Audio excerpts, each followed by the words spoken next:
नमस्कार दोस्तों, स्वागत है आपका हमारे चैनल संकल्प सिद्धि एकेडमी में। आज हम शुरू करने जा रहे हैं विभिन्न प्रतियोगिता एग्जाम के लिए जियोग्राफी के टॉप 100 महत्वपूर्ण प्रश्न। चलिए आइए हम देखते हैं महत्वपूर्ण प्रश्नों के।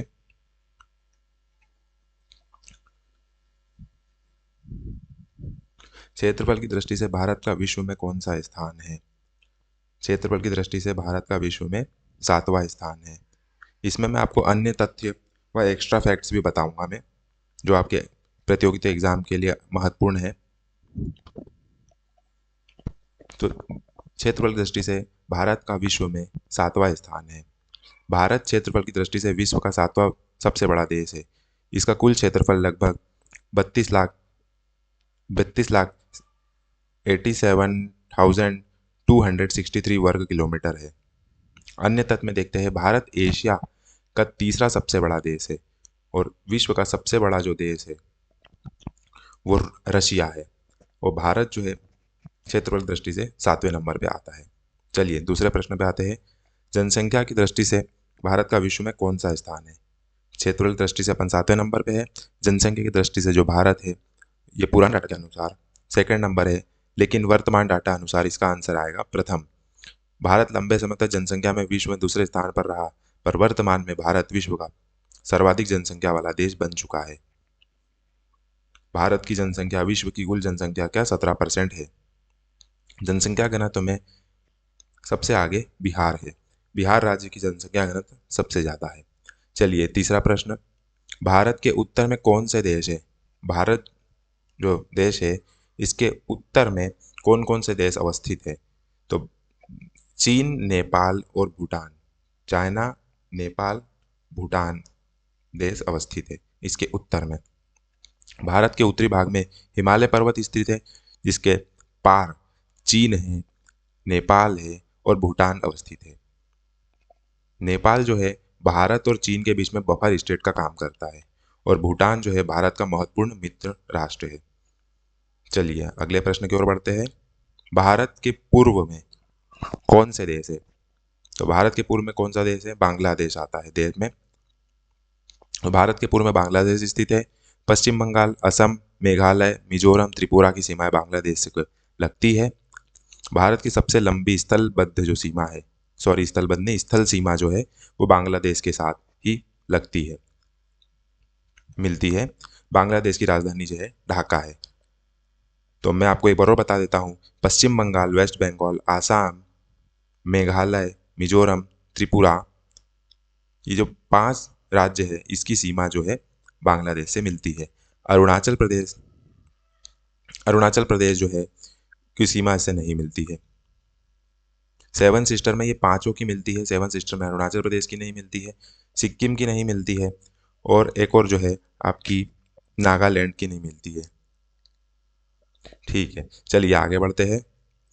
भारत के पश्चिम में कौन से देश है? तो भारत के पश्चिम में पाकिस्तान देश है। भारत के पश्चिम में पाकिस्तान स्थित है। अब पाकिस्तान की सीमाएं अपने भारत के राज्यों के साथ किन किन राज्यों की पाकिस्तान से सीमा लगती है देखते हैं। राजस्थान, पंजाब, गुजरात, जम्मू कश्मीर की सीमाएं पाकिस्तान से लगती है। अतिरिक्त तथ्य में देखते हैं, भारत पाकिस्तान की सीमा को रेड क्लिफ कहा जाता है। आगे बढ़ते हैं छठे प्रश्न पे। भारत के दक्षिण पश्चिम कौन में कौन सा सागर है? दक्षिण पश्चिम मतलब नीचे और पश्चिम साइड में कौन सा सागर है? तो भारत के दक्षिण पश्चिम में अरब सागर स्थित है। भारत के दक्षिण पश्चिम में अरब सागर स्थित है, जिसके तट पर गुजरात आता है, महाराष्ट्र है, गोवा है, कर्नाटक है और केरल राज्य स्थित है। मुंबई बंदरगाह अरब सागर तट पर स्थित है। लक्षद्वीप समूह अरब सागर में ही स्थित है। चलिए अगले प्रश्न बढ़ते हैं। हमारा 7वां प्रश्न, दक्षिण पूर्व में कौन सी खाड़ी है? अभी हमने देखा दक्षिण पश्चिम की बात करी, अब दक्षिण पूर्व में कौन सी खाड़ी देखते हैं। तो दक्षिण पश्चिम में बंगाल की खाड़ी है। यह विश्व की सबसे बड़ी खाड़ी है। इंपॉर्टेंट फैक्ट है, विश्व की सबसे बड़ी जो खाड़ी है वो अपनी बंगाल की खाड़ी है। इसके अतिरिक्त आपको तथ्य बताता हूँ, महानदी हो गई, गोदावरी, कृष्णा, कावेरी बंगाल की खाड़ी में गिरती है। चक्रवात जो है अधिकतर बंगाल की खाड़ी से उत्पन्न होते हैं।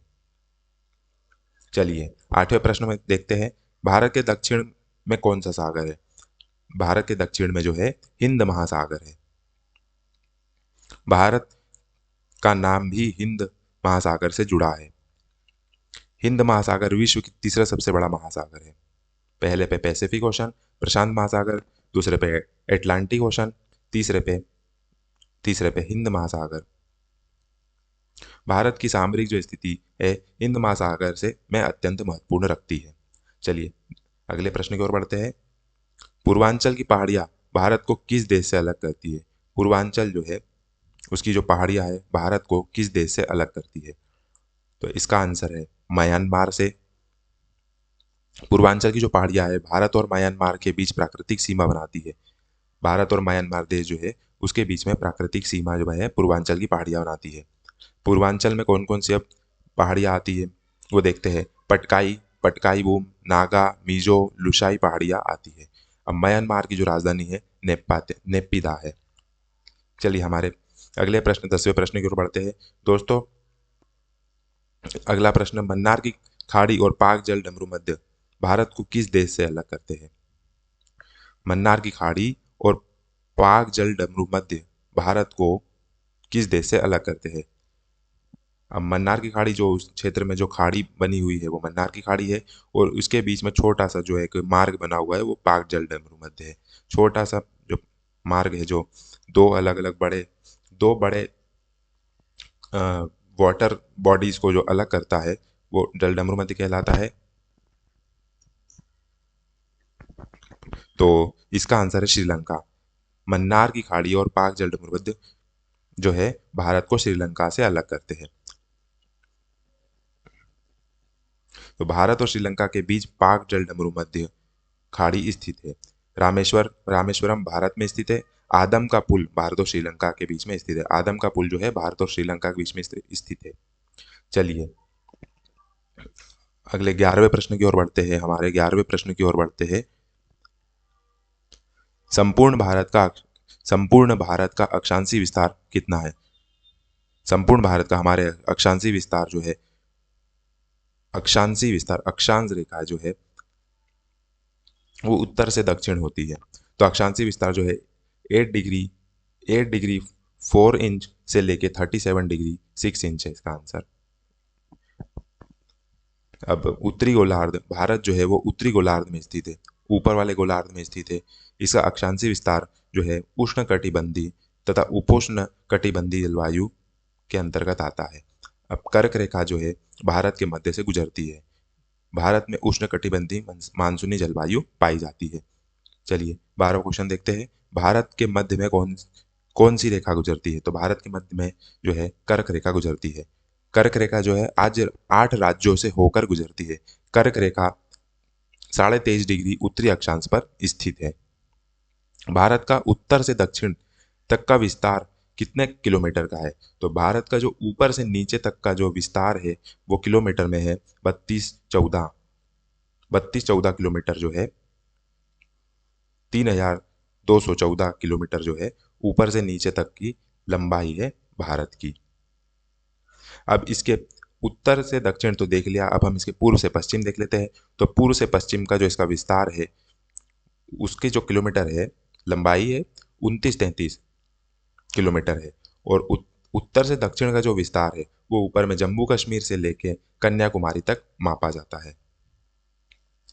अब सब इसमें अगर बात करें कि सबसे उत्तरी जो है पॉइंट को क्या कहते हैं, दक्षिणी पॉइंट को क्या कहते हैं, तो इसमें सबसे उत्तरी पॉइंट को इंदिरा पॉइंट कहते हैं, और सबसे दक्षिणी जो पॉइंट है कैप कोमोरिन पॉइंट।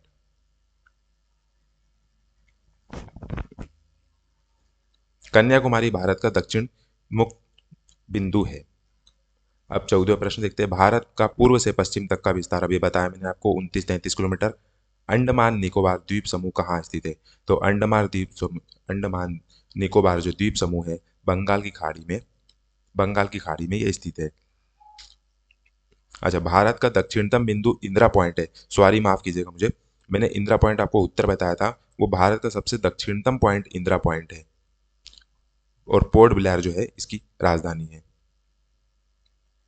लक्षद्वीप कहाँ स्थित है? तो लक्षद्वीप जो है अरब सागर में स्थित है। लक्षद्वीप भारत का छोटा केंद्र शासित प्रदेश है जो अरब सागर में स्थित है। यह प्रवाल द्वीपों से बना है और कवरत्ती इसकी राजधानी है। भारत का दक्षिणतम छोर क्या कहलाता है? भारत का दक्षिणतम छोर इंदिरा पॉइंट कहलाता है, दक्षिण बिंदु कहलाता है। निकोबार द्वीप समूह में स्थित है। यह जो है दक्षिणतम पॉइंट निकोबार द्वीप समूह जो है सबसे नीचे साइड में वो है। और 2004 में सुनामी आई थी यहाँ पर, तो जिससे कुछ हिस्सा यहाँ पे जलमग्न हो गया। इंदिरा पॉइंट जो है उसको किस दूसरे नाम अन्य नाम से भी जाना था, तो यही इंदिरा पॉइंट को पिगमिलियन पॉइंट के नाम से भी जाना जाता है। इंदिरा पॉइंट का पुराना नाम पिगमिलियन पॉइंट था। इसका नाम पूर्व प्रधानमंत्री इंदिरा गांधी के नाम पर रखा गया है। यह ग्रेट निकोबार में स्थित है इंदिरा पॉइंट। अगला, भारत का क्षेत्रफल विश्व के क्षेत्रफल का कितना प्रतिशत है? भारत का जो क्षेत्रफल है विश्व के क्षेत्रफल का 2.42% है। जनसंख्या की तुलना में भारत का क्षेत्रफल कम है। जनसंख्या घटित होने के कारण यह प्रमुख कारण है। चलिए, विश्व की कुल जनसंख्या का कितने प्रतिशत भारत में निवास करते हैं? विश्व की जो कुल जनसंख्या है उसका 17% जो है भारत में निवास करते हैं। अब भारत में देखा जाए तो उत्तर प्रदेश भारत का सबसे अधिक जनसंख्या वाला राज्य, सबसे अधिक जनसंख्या जो वाला जो राज्य है भारत में वो उत्तर प्रदेश है। और सिक्किम सबसे कम जनसंख्या वाला राज्य है। चलिए, भारत का कुल क्षेत्रफल कितना है? तो भारत का कुल क्षेत्रफल हमने देखा था 32,87,263 वर्ग किलोमीटर। भारत का विश्व में 7वां बड़ा देश है। भारत विश्व में 7वां बड़ा देश है और एशिया में तीसरे स्थान पर आता है। रशिया विश्व का सबसे बड़ा देश है। भारत का क्षेत्रफल विश्व के कुल भूभाग का 2.42% आता है। भारत की स्थल सीमा पर कौन कौन से देश लगे हुए हैं? भारत का जो स्थल सीमा है, भारत की स्थल सीमा मतलब लैंड वाली सीमा में कौन कौन से देश आते हैं?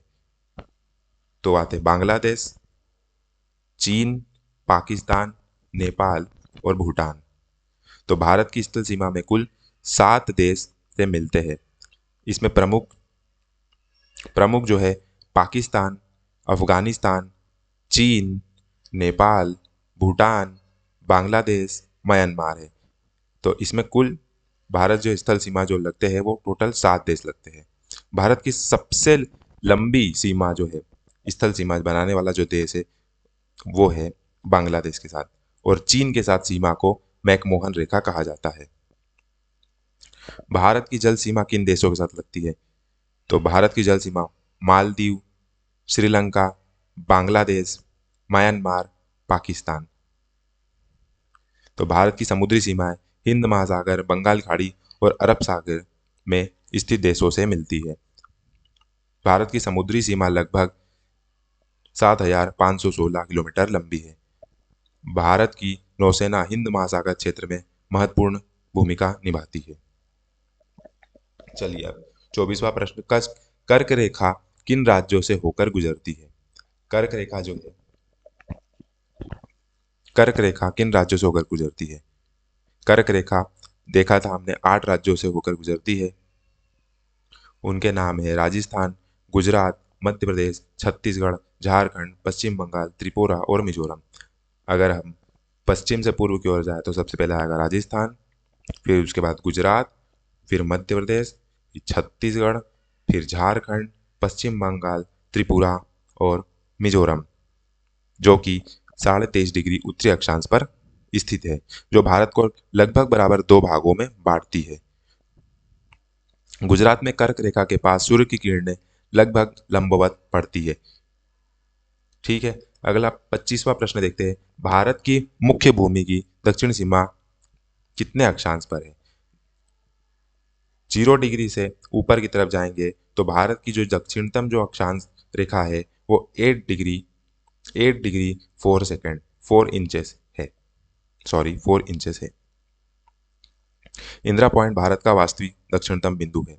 कन्याकुमारी 3 समुद्रों का संगम स्थल है। यहाँ पे 3 समुद्र स्थल आपस में आके मिलते हैं। तो भारत की मुख्य भूमि का जो दक्षिणतम बिंदु है, भारत की जो पूरी मुख्य जो भूमि है, भारत की जो मुख्य भूमि, उसका दक्षिणतम बिंदु कन्याकुमारी है।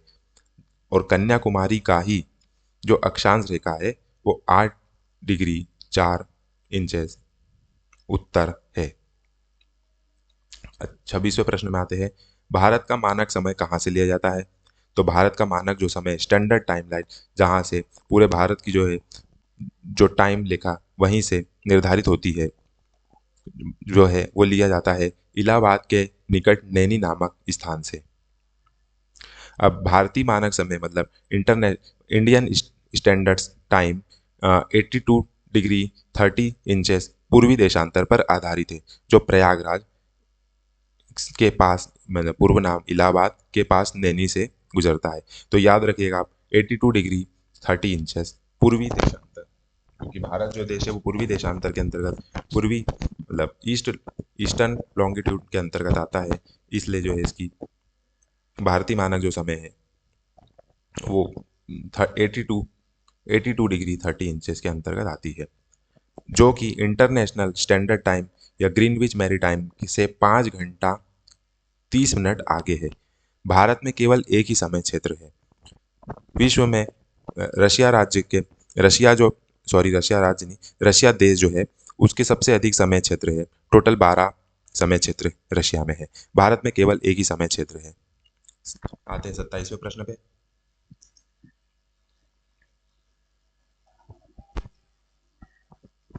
27वां प्रश्न, भारत के मानक समय और ग्रीनविच के समय में कितना अंतर है? हमने ऊपर देखा था भारत के मानक समय और ग्रीनविच मानक समय में 5.5 घंटे का अंतर है। भूमध्य रेखा से भारत की दक्षिण छोर कितनी दूरी है? भूमध्य रेखा मतलब इक्वेटर से भारत को जो दक्षिणी छोर है, कैप कोमोरिन जो है कन्याकुमारी में, उसकी कितनी दूरी है? तो उसकी दूरी है 876 किलोमीटर। इंदिरा पॉइंट भूमध्य रेखा से सबसे निकट स्थित भारतीय बिंदु है। 2004 में सुनामी से यह क्षेत्र प्रभावित हुआ था। इंदिरा पॉइंट जो है इंदिरा पॉइंट जो है वो ग्रेट निकोबार द्वीप पर स्थित है। तो इंदिरा पॉइंट भूमध्य रेखा के सबसे निकट स्थित भारतीय बिंदु है। वहां से भूमध्य रेखा की दूरी 876 किलोमीटर है। भारत की स्थल सीमा की लंबाई कितनी है? भारत की जो स्थल सीमा की लंबाई जो है 15,200 किलोमीटर। बांग्लादेश के साथ सबसे लंबी सीमा बनाता है, अफगानिस्तान के साथ सबसे छोटी लंबी सीमा बनाता है। भारत की मुख्य भूमि की तट रेखा की लंबाई कितनी है? मतलब सिर्फ भारत की बात करें तो भारत की मुख्य भूमि की जो सिर्फ तट रेखा, मतलब जो जो समुद्रों से लगी हुई जो रेखा है भारत की, वो है 6100 किलोमीटर। गुजरात की तट रेखा सबसे लंबी है, गोवा की तट रेखा सबसे छोटी है। गुजरात से यह पश्चिम बंगाल तक फैली हुई है, जिसके अंतर्गत गुजरात, महाराष्ट्र, गोवा, कर्नाटक, केरला, तमिलनाडु, आंध्र प्रदेश, उड़ीसा, पश्चिम बंगाल राज्य आते हैं। भारत की कुल तटरेखा की लंबाई कितनी है द्वीपों सहित? जो हमने ऊपर देखा 6100, वो है वो भारत की मुख्य भूमि से है। अब भारत की कुल तटरेखा की लंबाई द्वीप समूह सहित जो है 7516 ध्यान दीजिएगा आप ये। अब अगले प्रश्न बढ़ते हैं। संपूर्ण भारत के कितने प्रतिशत भाग पर पर्वत व पहाड़ियां का विस्तार है? पूरे भारत में कितना परसेंट भाग जो है जिसमें पर्वत और पहाड़ियां अवस्थित है, यह विस्तार है? तो इसका उत्तर आ जाएगा 28.8%। भारत का कुल भूभाग का लगभग 28.8% जो हिस्सा है भारत पहाड़ी एवं पर्वतीय क्षेत्र है। और हिमालय जो है विश्व की सबसे युवा पर्वत श्रृंखला है। और अरावली जो है वो भी हमारे यहाँ सबसे प्राचीन जो पर्वत श्रृंखला अरावली, वो भी हमारे यहाँ है। और हिमालय विश्व की सबसे युवा जो है पर्वत श्रृंखला है, वो भी हमारे देश के अंतर्गत आता है। अगला, संपूर्ण भारत के कितने क्षेत्रफल पर मैदानी विस्तार है? हमने देखा था 28.8% पर पर्वतीय पर्वतीय क्षेत्र है, पर्वतीय पहाड़ी क्षेत्र है। अब कितने प्रतिशत भाग पर मैदानी विस्तार है? तो 44% पर मैदानी विस्तार है। भारत का अधिकांश जनसंख्या वाला जो भाग है वो मैदानी क्षेत्र है। विशेषकर गंगा का मैदान जो है, गंगा मैदान अत्यंत उपजाऊ है।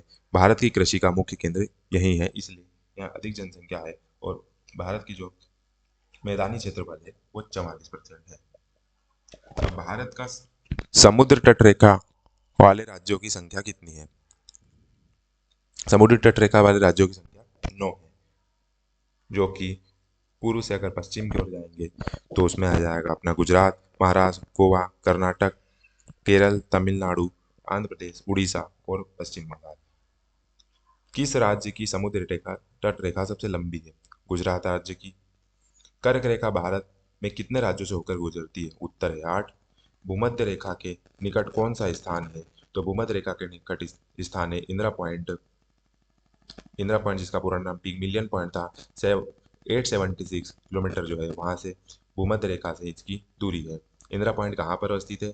तो अंडमान निकोबार द्वीप समूह में, ग्रेट निकोबार में अवस्थित है। किस राज्य की किस राज्य की समुद्र तट रेखा सबसे छोटी है? तो समुद्री तट रेखा जो है गुजरात राज्य की जो तट रेखा है वो सबसे छोटी है, जिसकी लगभग लंबाई 101 किलोमीटर है। अब अतिरिक्त तथ्य में देखते हैं, गोवा भारत का सबसे छोटा राज्य है। गोवा अपने समुद्र तट और पर्यटन के लिए प्रसिद्ध है। चलिए, भारत की स्थल सीमा किस देश के साथ सबसे ज्यादा है? तो बांग्लादेश के साथ है।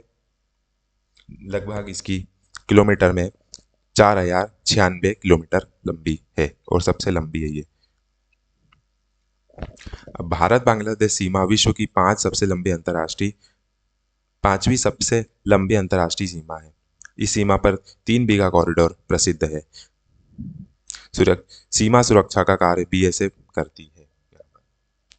चलिए, भारत का कौन सा भू आकृतिक भाग प्राचीन है? भारत जो है उत्तर से दक्षिण तक इसमें जो है पहाड़ है, मैदान है, पठार है। तो इसका जो भू आकृति सबसे जो पुराना है वो इसका प्रायद्वीपीय पठार है, क्योंकि क्योंकि ये जो है हिमालय जो है नवीन बना हुआ है और प्रायद्वीपीय पठार पुराना बना हुआ है, जो कि इस कारण से ये प्राचीन भू आकृति है। और प्रायद्वीपीय पठार भारत का सबसे प्राचीन भूभाग माना जाता है। यह कठोर आग्नेय और क्रांतिक चट्टानों से बना है। इसकी उत्पत्ति गोंडवाना लैंड से मानी जाती है। यहाँ खनिजों की प्रचुरता पाई जाती है। छोटा नागपुर पठार को भारत का खनिज पठार कहा जाता है और दक्कन का पठार भी इसी का भाग है। चलिए आगे बढ़ते हैं। भारत के पूर्वी समुद्र तट को किस नाम से जाना जाता है? भारत का जो पूर्वी तट समूह है, तट है, उन्हें कोरोमंडल तट के नाम से जाना जाता है। तो भारत का पूर्वी तट तमिलनाडु क्षेत्र में कोरोमंडल तट कहलाता है। यह बंगाल की खाड़ी के किनारे स्थित है। चेन्नई इसी तट पर स्थित प्रमुख बंदरगाह है। यहाँ उत्तर पूर्व मानसून से वर्षा होती है। चलिए अगला देखते हैं। कोंकण तट कहाँ से कहाँ तक स्थित है? तो कोंकण तट जो है गोवा से दमन तक स्थित है। तो कोंकण तट पश्चिम तट का भाग है जो महाराष्ट्र और गोवा क्षेत्र में फैला हुआ है। यह अरब सागर के किनारे स्थित है। मुंबई इसी तटीय क्षेत्र में स्थित है। यहाँ नारियल एवं मछली उत्पादन के लिए प्रसिद्ध है। चलिए, लक्षद्वीप समूह के द्वीपों की उत्पत्ति किससे हुई है? तो लक्षद्वीप समूह की उत्पत्ति जो है प्रवाल से हुई है। लक्षद्वीप के द्वीप कोरल पोलैप्स द्वारा निर्मित द्वीप है। ये समुद्री जीवों के अवशेषों से बने हैं। लक्षद्वीप भारत का सबसे छोटा केंद्र शासित प्रदेश है। सबसे छोटा केंद्र शासित प्रदेश लद्दाख है। इसकी राजधानी कवरत्ती है। अगला, न्यू मूर द्वीप कहाँ स्थित है? तो न्यू मूर द्वीप जो है अंडमान सागर में स्थित है। न्यू मूर द्वीप जो है भारत और बांग्लादेश के बीच विवादित द्वीप रहा है। यह समुद्र स्तर बढ़ने के कारण डूब चुका है। इसे साउथ तलपट्टी आइलैंड भी कहा जाता था। कौन सा द्वीप भारत और श्रीलंका के बीच में स्थित है? कौन सा द्वीप भारत और श्रीलंका के बीच स्थित है? रामेश्वरम द्वीप जो है भारत और श्रीलंका के बीच में स्थित है। रामेश्वर द्वीप तमिलनाडु में स्थित है। भारत श्रीलंका के बीच में एक प्रमुख द्वीप है। इस यहाँ का जो प्रसिद्ध मंदिर है रामनाथ स्वामी मंदिर है, और पंबन द्वीप इसी क्षेत्र में है। चलिए अगला आगे बढ़ते हैं। लक्षद्वीप समूह में कुल द्वीपों की संख्या कितनी है? लक्षद्वीप समूह में कुल द्वीपों की संख्या 36 है, जिनमें केवल कुछ द्वीपों पर ही आबादी निवास करती है। मिनिकॉय सबसे बड़ा द्वीप है लक्षद्वीप में। मिनी लक्षद्वीप जो है यूनियन टेरिटरी में मिनिकॉय क्षेत्र जो है वो सबसे बड़ा द्वीप है। लक्षद्वीप समूह में कुल कितने द्वीपों पर मानव वास करते हैं? लक्षद्वीप जो समूह उसमें कुल कितने द्वीपों पर मानव वास करते हैं?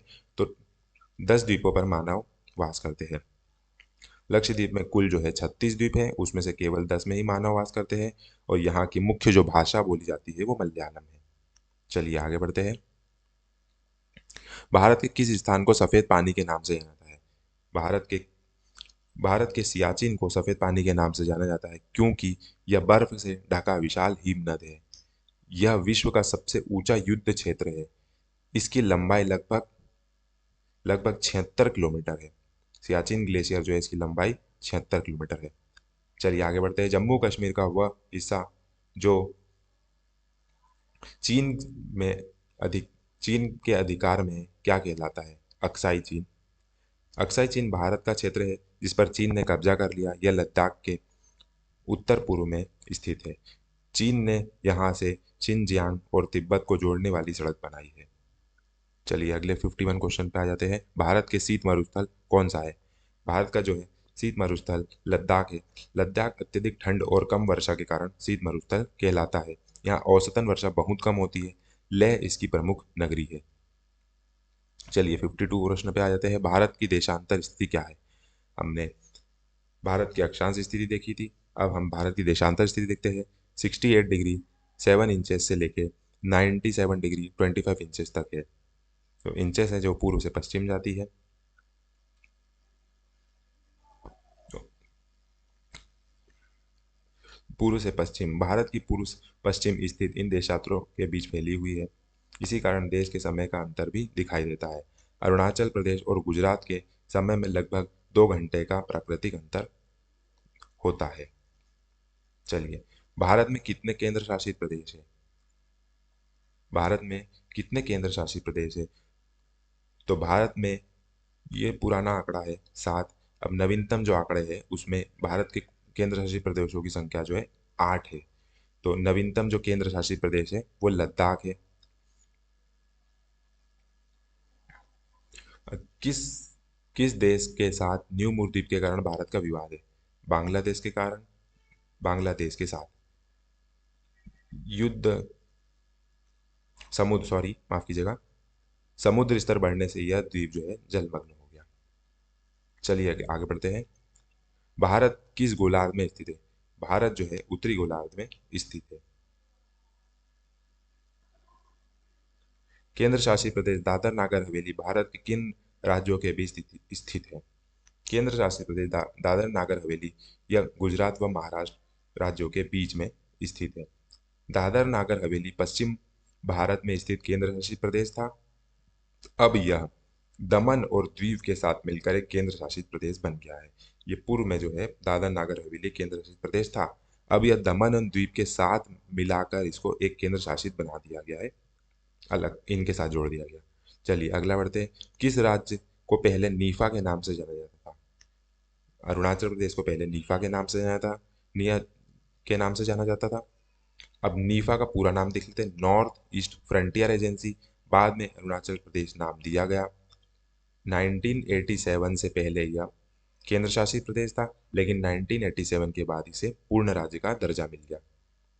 चलिए केंद्र शासित प्रदेश अंडमान निकोबार द्वीप की राजधानी पोर्ट ब्लेयर किस द्वीप पर स्थित है? ये जो केंद्र शासित प्रदेश अंडमान निकोबार की राजधानी जो पोर्ट ब्लेयर है, ये दक्षिण अंडमान दक्षिण अंडमान है, इसमें स्थित है। पोर्ट ब्लेयर अंडमान निकोबार की प्रशासनिक राजधानी है। सेल्यूलर जेल भी यहीं पर है, पोर्ट ब्लेयर में ही सेल्यूलर जेल है। जिसे काले पानी की सजा बोलते थे वही पोर्ट ब्लेयर में सेल्यूलर जेल है। चलिए कौन सा राज्य उत्तर पूर्वी राज्य की 7 बहनों का भाग नहीं है? तो सिक्किम और पश्चिम बंगाल सिक्किम और पश्चिम बंगाल जो है 7 बहनों के अंतर्गत नहीं आता। उसमें असम, अरुणाचल प्रदेश, नागालैंड, मणिपुर, मिजोरम, त्रिपुरा और मेघालय है। सिक्किम को बाद में भाई कहा गया कि 7 बहनों में सिक्किम एक भाई है। चलिए अगले प्रश्न की ओर बढ़ते हैं। भारत का कौन सा महत्वपूर्ण अक्षांश भारत को 2 भागों में बांटता है? ये आ जाएगा कर्क रेखा। कर्क रेखा जो है 23.5 डिग्री उत्तर जो है 2 भागों में लगभग बांटता है, जो ये भारत के 8 राज्यों से होकर गुजरता है। अगला प्रश्न, उत्तर भारत में उप हिमालय क्षेत्र के सहारे फैले समतल मैदान को क्या कहते हैं? इसे भंवर कहते हैं, भावर कहते हैं। इसका उत्तर है भावर कहते हैं इसके।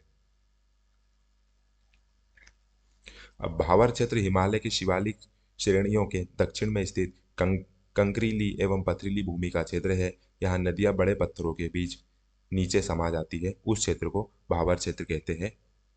अब उत्तर भारत में उप हिमालय क्षेत्र जो है के सहारे पहले जो नीचे जो समतल मैदान है जो इसके सहारे फैला हुआ है उसे भावर प्रदेश कहते हैं, जो कंकरीली और पथरीली है। वहां पे नदियां विलुप्त हो जाती क्योंकि उनके नीचे से बहने लग जाती है वो। अब कोरी निवेशिका कहाँ स्थित है? तो कोरी निवेशिका जो है गुजरात के कच्छ क्षेत्र में स्थित है। खाड़ी जैसा भाग है। यह दलदली एवं लवणीय क्षेत्र है और ये सबसे बड़ा लवणीय मरुस्थल है। कच्छ चौहरण जो है वो सबसे बड़ा लवणीय मरुस्थल है। यहाँ रण उत्सव भी प्रसिद्ध है। चलिए आगे बढ़ते हैं। भारत का कौन सा राज्य तीन ओर से जल से घिरा हुआ है? तो त्रिपुरा राज्य तीन ओर से जल से घिरा हुआ है। त्रिपुरा राज्य तीन ओर से बांग्लादेश से घिरा हुआ है, इसलिए इसे तीन ओर से जल सीमा से घिरा माना जाता है। इसकी राजधानी अगरतला है। उत्तर पूर्व भारत का छोटा राज्य है ये। अगला बढ़ते हैं। भारत के किस स्थान को मरुस्थल की राजधानी कहा जाता है? तो जैसलमेर को मरुस्थल की राजधानी कहा जाता है। यह पीले पत्थरों से बने भवनों के कारण गोल्डन सिटी भी कहलाता है। यहाँ यहाँ का जैसलमेर किला विश्व प्रसिद्ध है। ऊंट सफारी यहाँ का प्रमुख पर्यटन आकर्षण है। अरावली और विंध्य श्रेणियों के बीच कौन सा पठार आता है? तो अरावली और विंध्य श्रेणियों के बीच में मालवा का पठार स्थित है, जो कि एक ज्वालामुखी पठार है। मालवा पठार, इसकी मिट्टी काली मिट्टी और उपजाऊ मिट्टी है। सोयाबीन उत्पादन के लिए प्रसिद्ध है। इंदौर और उज्जैन इसी क्षेत्र में स्थित है, जो कि मध्य प्रदेश के अंतर्गत आते हैं। अरब सागर में स्थित भारतीय द्वीपों की मुख्य विशेषता क्या है? जो अरब सागर है पश्चिम भारत के उधर, उसमें जो द्वीपों की क्या विशेषता है? सभी द्वीप जो है प्रवाल द्वीप से उद्गमित है। इसका एग्जाम्पल है लक्षद्वीप। और लक्षद्वीप जो है नारियल उत्पादन के लिए प्रसिद्ध है, यहाँ नारियल उत्पादन अधिक होता है। मालवा का सॉरी मैकाल का पठार भारत के किस राज्य में है? तो मैकाल का पठार जो है भारत के छत्तीसगढ़ और मध्य प्रदेश दोनों के अंतर्गत आता है। और मैकाल पर्वत जो है नर्मदा और महानदी के बीच में जल विभाजन का काम करती है। अमरकंटक इसी क्षेत्र में स्थित है। नर्मदा नदी का उद्गम स्थल अमरकंटक जो है वो मध्य प्रदेश के अंतर्गत आता है। इसका लगभग ज़्यादा हिस्सा जो है मध्य प्रदेश में आता है और लगभग कम हिस्सा जो है, छोटा सा हिस्सा छत्तीसगढ़ क्षेत्र में आता है। लेकिन इसका उत्तर जो आएगा मध्य प्रदेश आएगा, ना कि छत्तीसगढ़ आएगा। लेकिन ऑप्शन में अगर दोनों हो तो दोनों दिया जाएगा। इंदिरा पॉइंट भूमध्य रेखा से कितनी दूर है? इंदिरा पॉइंट जो है भूमध्य रेखा से 876 किलोमीटर है। छोटा नागपुर किसका नाम है? छोटा नागपुर जो है रांची के पठार का नाम जो है छोटा नागपुर पठार है। भारत का खनिज हृदय स्थल कहा जाता है। यहाँ कोयला, लोहा, अभ्रक आदि पाए जाते हैं। अब भारत और चीन की सीमा रेखाओं को स्पर्श करने वाली भारतीय राज्य कौन सा है? भारत और चीन जो है उसकी सीमा रेखा को करने वाले भारतीय राज्य जो है वो है अरुणाचल प्रदेश, नागालैंड, मणिपुर, मिजोरम। ये जो है चीन के साथ सीमा बनाते हैं और यही सीमा को मकमल रेखा के नाम से जाना जाता है। और ये भारत चीन सीमा हिमालय क्षेत्र में स्थित है। वास्तविक जो नियंत्रण रेखा है भारत चीन के बीच में विवादित सीमा है। एलएसी जो है वास्तविक नियंत्रण रेखा, एक्चुअल लाइन ऑफ कंट्रोल जो है भारत चीन के बीच में विवादित सीमा है। चलिए 71 नंबर प्रश्न बढ़ते हैं। दक्षिण भारत की सबसे ऊंची चोटी कौन सी है? दक्षिण भारत की सबसे ऊंची चोटी जो है अनाईमुड़ी केरल राज्य में स्थित है। इसकी ऊंचाई 2695 मीटर है, 2695 मीटर है। यहीं पर कुलम राष्ट्रीय उद्यान स्थित है। दक्षिण भारत की सबसे ऊंची चोटी यही है।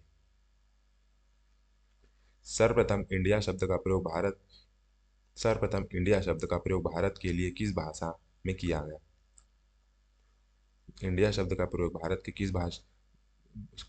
के लिए सबसे पहले इंडिया शब्द का प्रयोग जो है किस भाषा में किया गया? तो ग्रीक भाषा में किया गया। इंडिया शब्द सिंधु नदी के से निकला है। यूनानियों ने इसे इंडोई कहा। हिंद शब्द फारसी भाषा से आया हुआ है। चलिए बढ़ते हैं। प्राचीन भारतीय भौगोलिक मान्यता के अनुसार भारत किस द्वीप का अंग है? तो प्राचीन भारतीय ग्रंथों में पृथ्वी को विभिन्न द्वीपों में विभाजित किया गया था, जिसमें से जम्बू द्वीप प्रमुख था। तो इसका उत्तर जम्बू द्वीप हो जाएगा। पुराणों व जैन ग्रंथों में इसका उल्लेख मिलता है। चलिए आगे बढ़ते हैं। भारतीय मानक समय कितने डिग्री देशांतर पर स्थित है? पहले देख चुके हैं हम। 82 डिग्री 36 पूर्वी देशांतर पर स्थित है। आदम का पुल किन दो देशों के मध्य में स्थित है? भारत और श्रीलंका के बीच में। ये भी हम पहले देख चुके हैं। यहीं पे राम सेतु भी है। इसे ही राम सेतु कहा जाता है। आदम पुल को ही राम सेतु कहा जाता है। चलिए आगे बढ़ते हैं। 76 भारतीय क्षेत्रों में कौन से दो ज्वालामुखी द्वीप है? बैरन द्वीप और नारकोंडम द्वीप। ये जो दो है ये एकमात्र सक्रिय ज्वालामुखी जो इनमें से एक है। जो बैरन द्वीप है वो सक्रिय ज्वालामुखी है एकमात्र, और दोनों द्वीप अंडमान सागर में स्थित है। अगला, हैदराबाद का जुड़वा नगर कौन सा है? तो हैदराबाद का जुड़वा नगर है सिकंदराबाद। सिकंदराबाद और हैदराबाद ट्विन सिटी कहलाते हैं। दोनों को हुसैन सागर झील जोड़ती है। दोनों को हुसैन सागर झील जोड़ती है। हैदराबाद की राजधानी तेलंगाना है। थार भूमि कहाँ स्थित है? तो राजस्थान में स्थित है। थार मरुस्थल राजस्थान में स्थित है। भारत का सबसे बड़ा मरुस्थल है जो मुख्यतः राजस्थान में स्थित है। इसे ग्रेट इंडियन डेजर्ट भी कहा जाता है। लूनी यहाँ की प्रमुख नदी है। चलिए, भारत का कौन सा जो है भारत का कौन सा राज्य सबसे अधिक राज्यों की सीमा को स्पर्श करता है? भारत का ऐसा कौन सा राज्य है जो सबसे अधिक राज्यों की सीमा को स्पर्श करता है? उत्तर प्रदेश है। उत्तर प्रदेश भारत के सर्वाधिक राज्यों की सीमा को स्पर्श करता है। नेपाल की अंतर्राष्ट्रीय सीमा से भी जुड़ा है। इसकी राजधानी लखनऊ है। स्वतंत्रता के स्वतंत्रता से पहले कौन सा भारतीय क्षेत्र काले पानी के नाम से जाना जाता है? तो अंडमान निकोबार द्वीप समूह जो है काले पानी के नाम से जाना जाता था। सेलुलर जेल यहाँ स्थित है काले पानी में। वीर सावरकर जी को यहाँ कैद किया गया था। ब्रिटिश शासन काल में अंडमान निकोबार द्वीप को काला पानी कहा जाता था, क्योंकि यहाँ स्वतंत्रता सेनानियों को कठोर दंड देकर भेजा जाता था। चलिए आगे बढ़ते हैं। झांसी नगर भारत के किस राज्य में स्थित है? तो झांसी नगर भारत के उत्तर प्रदेश में स्थित है। जो है उत्तर प्रदेश के बुंदेलखंड क्षेत्र के ऐतिहासिक नगर है ये। रानी लक्ष्मीबाई की प्रसिद्ध रानी लक्ष्मीबाई झांसी की प्रसिद्ध रानी थी। 1857 की क्रांति में झांसी जो है महत्वपूर्ण भूमिका निभाई थी। आगे बढ़ते हैं। भारत का प्रसिद्ध सुरंग भारत का सबसे लंबा जो सुरंग है पीर पंजाल सुरंग किस राज्य में स्थित है? तो भारत का जो सबसे लंबा सुरंग जो है वो जम्मू कश्मीर में पीर पंजाल सुरंग स्थित है। यह हिमालय क्षेत्र में महत्वपूर्ण सुरंग है। इसकी लंबाई लगभग 11 किलोमीटर है। यह रेलवे और सड़क संपर्क दोनों के लिए महत्वपूर्ण है। चलिए, भारत और पाकिस्तान के बीच सीमा रेखा का निर्धारण कौन करता है? तो भारत पाकिस्तान के बीच सीमा रेखा का निर्धारण सर सीरियल जॉन रेडक्लिफ जो है भारत और पाकिस्तान के बीच सीमा विभाजन में 1947 में सर सीरियल रेडक्लिफ द्वारा किया गया था। इसे रेडक्लिफ रेखा कहा जाता है। यह रेखा पंजाब और बंगाल को विभाजित करती है। इधर पंजाब और उधर बंगाल को विभाजित करती है। भारत पाक सीमा लगभग 33-23 किलोमीटर लंबी है। भारत की भारत का कौन सा राज्य चीन, नेपाल, भूटान की सीमा को स्पर्श करता है? ऐसा कौन सा राज्य है जो चीन को भी ऊपर से चीन को, भूटान को, पश्चिम से भूटान, पूर्व से भूटान को और पूर्व पश्चिम से नेपाल को स्पर्श करता है? तो वो है सिक्किम, जिसकी सीमा तीनों देशों से लगती है। अब कंचनजंगा पर्वत जो है सिक्किम में स्थित है। गंगटोक इसकी राजधानी है। चलिए आगे बढ़ते हैं। सियाचिन ग्लेशियर भारत के किस राज्य में है? तो जम्मू कश्मीर राज्य है। इसकी लगभग लंबाई जो 76 किलोमीटर है। इसे तीसरा ध्रुव भी कहा जाता है। चलिए आगे बढ़ते हैं। डंकन पास किसके मध्य स्थित है? तो डंकन पास जो है किसके मध्य स्थित है, सॉरी, दक्षिण अंडमान और लिटिल अंडमान के मध्य में स्थित है ये, या बंगाल खाड़ी क्षेत्र में स्थित है ये। भारत की भूमि का सबसे उत्तरी भाग क्या कहलाता है? तो भारत का सबसे उत्तरी भाग जो है इंदिरा कॉल कहलाता है, और नीचे वाला इंदिरा पॉइंट कहलाता है। तो इसका आंसर आएगा इंदिरा कॉल। तो इंदिरा कॉल भारत का सबसे उत्तरी बिंदु है जो काराकोरम क्षेत्र में स्थित है। यह सियाचिन क्षेत्र से निकट में है। इंदिरा कॉल और नीचे इंदिरा पॉइंट, जिसको पिग्मिलियन पॉइंट भी कहा जाता है। भारत का सबसे भारत की मुख्य भूमि को रामेश्वर दिन से कौन अलग करता है? आदम का पुल अलग करता है। आदम का पुल जो है चूना पत्थर की श्रृंखला से निर्मित है, जो भारत श्रीलंका के बीच में स्थित है, और रामायण से जुड़ा धार्मिक महत्व रखता है ये। दक्षिण गंगोत्री क्या है? अंटार्कटिका स्थित एक भारतीय वैज्ञानिक अनुसंधान केंद्र है दक्षिण गंगोत्री। अब जो है दक्षिण गंगोत्री जो है भारत का पहला अंटार्कटिक अनुसंधान केंद्र था, जिसकी स्थापना 1983 में की गई थी। भारत के अन्य जो है अंटार्कटिक जो केंद्र है वो मैत्री एवं भारती है, और ये दक्षिण गंगोत्री है। इसके अलावा मैत्री और भारती है अन्य अंटार्कटिक जो केंद्र है ये। चलिए आगे बढ़ते हैं। क्षेत्रफल की दृष्टि से भारत के 3 बड़े राज्यों का क्रम क्या है? तो राजस्थान, मध्य प्रदेश और महाराष्ट्र। क्षेत्रफल की दृष्टि से राजस्थान भारत का सबसे बड़ा राज्य है। राजस्थान का क्षेत्रफल लगभग 3.42 लाख वर्ग किलोमीटर है। गोवा भारत का सबसे छोटा राज्य है। चलिए आगे बढ़ते हैं। आंध्र प्रदेश की पुरानी राजधानी क्या थी? तो आंध्र प्रदेश की सबसे पुरानी जो राजधानी थी वो कर्नूल थी।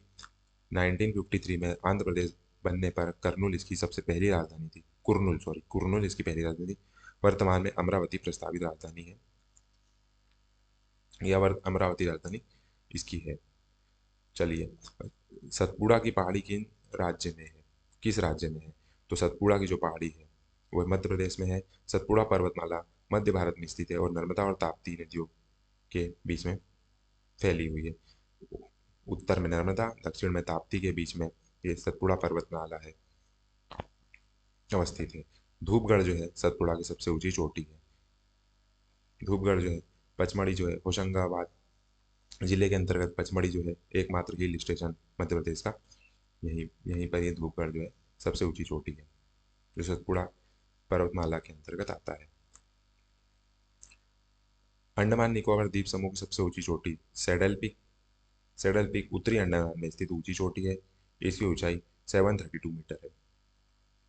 मैंगलोर से कन्याकुमारी तक तट का तटीय क्षेत्र क्या कहलाता है? तो मालाबार तट कहलाता है। मालाबार तट दक्षिण पश्चिमी तटीय क्षेत्र का भाग है। यह क्षेत्र मसालों के उत्पादन के लिए प्रसिद्ध है। ढक्कन का पठार किन राज्यों में स्थित है? तो ढक्कन का जो पठार है महाराष्ट्र, मध्य प्रदेश, गुजरात, कर्नाटक और आंध्र प्रदेश, ये पांच पांच राज्यों में ये ढक्कन का पठार स्थित है। ढक्कन पठार भारत का विशाल त्रिकोणीय पठार है। यहाँ काली मिट्टी अधिक पाई जाती है। कपास उत्पादन के लिए ये प्रसिद्ध है। चलिए 96% पे आ जाता है। धारवाड़ का पठार किस राज्य में स्थित है? तो धारवाड़ का जो पठार है ये है जो कर्नाटक राज्य में स्थित है। धारवाड़ पठार दक्षिण भारत के प्राचीन चट्टानी भागों में से एक है। यहाँ लोह अयस्क और मैंगनीज के लिए प्रसिद्ध है, यहाँ पाए जाते हैं। नीलगिरी की पहाड़ियाँ किस राज्य में स्थित है? नीलगिरी की पहाड़ी किस राज्य में स्थित है? तमिलनाडु में। नीलगिरी पहाड़ी पश्चिम और पूर्वी घाट के संगम पर स्थित है। ऊटी, जिसे ऊटक मंड भी कहते हैं, इसी क्षेत्र में स्थित प्रसिद्ध हिल स्टेशन है। अनाई नामक चोटी अनाई मुड़ी जो नामक चोटी की ऊंचाई कितनी है? तो अनाई मुड़ी की जो चोटी है 2695 मीटर है। अनाई मुड़ी दक्षिण भारत की सबसे ऊंची चोटी है जो केरल के पश्चिमी घाट में स्थित है। ये जो है पश्चिमी घाट में आता है अनाई मुड़ी, और यहीं पे एराविकुलम राष्ट्रीय उद्यान स्थित है। एनाई मुड़ी चोटी के वहाँ अनाई मुड़ी जो वो अन्ना मुड़ी जो है वहीं पे। अरावली की पहाड़ी किस राज्य में स्थित है? अरावली की पहाड़ी किस राज्य में स्थित है? अरावली पहाड़ी जो है राजस्थान में स्थित है। अरावली पर्वतमाला जो है भारत की सबसे प्राचीन पर्वत श्रृंखला में से एक है। इसका अधिकांश भाग राजस्थान में स्थित है। यह दक्षिण पश्चिम से उत्तर पूर्व की ओर फैली हुई है। गुरु शिखर माउंट आबू जो है अरावली की सबसे ऊंची चोटी है। अरावली पर्वतमाला थार मरुस्थल के विस्तार को बढ़ने से रोकती है। चलिए 100वें प्रश्न पे आते हैं। अरावली के पूर्व की ओर से कौन सी नदी बहती है? तो अरावली के जो पूर्व की ओर से नदी बनास नदी बहती है। बनास नदी अरावली पर्वतमाला के पूर्वी भाग से निकलती है और राजस्थान में बहती हुई है चंबल नदी में मिल जाती है। चंबल नदी मिल जाती है, इसे वन की आशा भी कहा जाता है। राजस्थान की महत्वपूर्ण नदियों में से ये एक है। कौन सी नदी असम और अरुणाचल प्रदेश के बीच सीमा बनाती है? तो संकोशी नदी जो है, संकोश नदी जो है वो असम और अरुणाचल के बीच प्राकृतिक सीमा आती है। यह ब्रह्मपुत्र नदी की सहायक नदी है। इसका उद्गम जो है भूटान से होता है। यह पूर्वोत्तर भारत की महत्वपूर्ण नदियों में शामिल है। भूवैज्ञानिकों के अनुसार भूवैज्ञानिकों के अनुसार हिमालय पर्वत पहले क्या था? तो भूवैज्ञानिक के अनुसार हिमालय पर्वत था वो टेथिस नामक एक समुद्र था। बीच का जो समुद्र था वो जो था वो स्थित था पहले। भूवैज्ञानिक के अनुसार हिमालय पर्वत का निर्माण टेथिस सागर में जमा हुआ अवसादों के मुड़ने से हुआ है। भारतीय प्लेट और यूरेशियन प्लेट की टकराव से हिमालय बना है। हिमालय विश्व की सबसे युवा पर्वत श्रृंखला है। आज भी हिमालय की ऊंचाई बढ़ रही है। भारत और पाकिस्तान के बीच रेड की रेखा कब निर्धारित की गई? तो 15 अगस्त 1947 को इसकी रेखा निर्धारित की गई। यह रेखा पंजाब और बंगाल की विभाजन करती है। विभाजन के दौरान बड़े पैमाने पर पलायन भी हुआ था। चलिए, महेंद्रगिरी की पहाड़ियाँ किन दो राज्यों के तट पर स्थित? महेंद्रगिरी पहाड़ी जो है उड़ीसा और आंध्र प्रदेश दो राज्यों के तट पर स्थित है। महेंद्रगिरी पर्वत जो है पूर्वी घाट का महत्वपूर्ण भाग है और उड़ीसा आंध्र प्रदेश में क्षेत्र में स्थित है। इसकी ऊंचाई 1500 मीटर है। यह जैव विविधता के लिए प्रसिद्ध है। पवन द्वीप कहाँ स्थित है? तो पवन द्वीप मन्नार की खाड़ी में स्थित है। या पंबन द्वीप होगा, पवन द्वीप नहीं, पंबन द्वीप है जो मन्नार की खाड़ी में स्थित है। प्रवाल वित्तियों के लिए प्रसिद्ध है। श्रीलंका और भारत के बीच में समुद्री क्षेत्र है ये। अब 106वां प्रश्न, केंद्र शासित प्रदेश सबसे बड़ा पत्तन कौन सा है? केंद्र प्रदेशों में सबसे बड़ा पत्तन मतलब बंदरगाह कौन सा है? तो पोर्ट ब्लेयर जो है केंद्र शासित प्रदेश में सबसे बड़ा पत्थर है। इसकी जो राजधानी पोर्ट ब्लेयर, वहीं पोर्ट ब्लेयर जो बंदरगाह भी है और की राजधानी भी है। यह बंगाल की खाड़ी में स्थित महत्वपूर्ण सामरिक बंदरगाह है। यहाँ भारतीय नौसेना के लिए विशेष महत्व है। कोलाबा पॉइंट क्या कहाँ है? मुंबई में। कोलाबा पॉइंट जो है मुंबई में स्थित है। कोलाबा पॉइंट महाराष्ट्र की राजधानी मुंबई में स्थित प्रसिद्ध तटीय क्षेत्र है। गेट वे ऑफ इंडिया इसी क्षेत्र के पास स्थित है। यह पर्यटन और नौसैनिक गतिविधियों का प्रमुख केंद्र है। अब आज का जो है अंतिम प्रश्न जो है 108वां जो अंतिम प्रश्न है वो है, डूरन रेखा जो भारत और अफगानिस्तान के मध्य है कब निर्धारित की गई? 1896 में ब्रिटिश सरकार ने भारत और अफगानिस्तान के बीच में सीमा निर्धारण की गई थी। इसका नाम सर मार्टिमर डूरन के नाम पर रखा गया था। वर्तमान में यह अफगानिस्तान और पाकिस्तान की सीमा मानी जाती है। तो दोस्तों आज हमने देखा 108 प्रश्न जो प्रतियोगी एग्जाम के लिए बहुत महत्वपूर्ण है।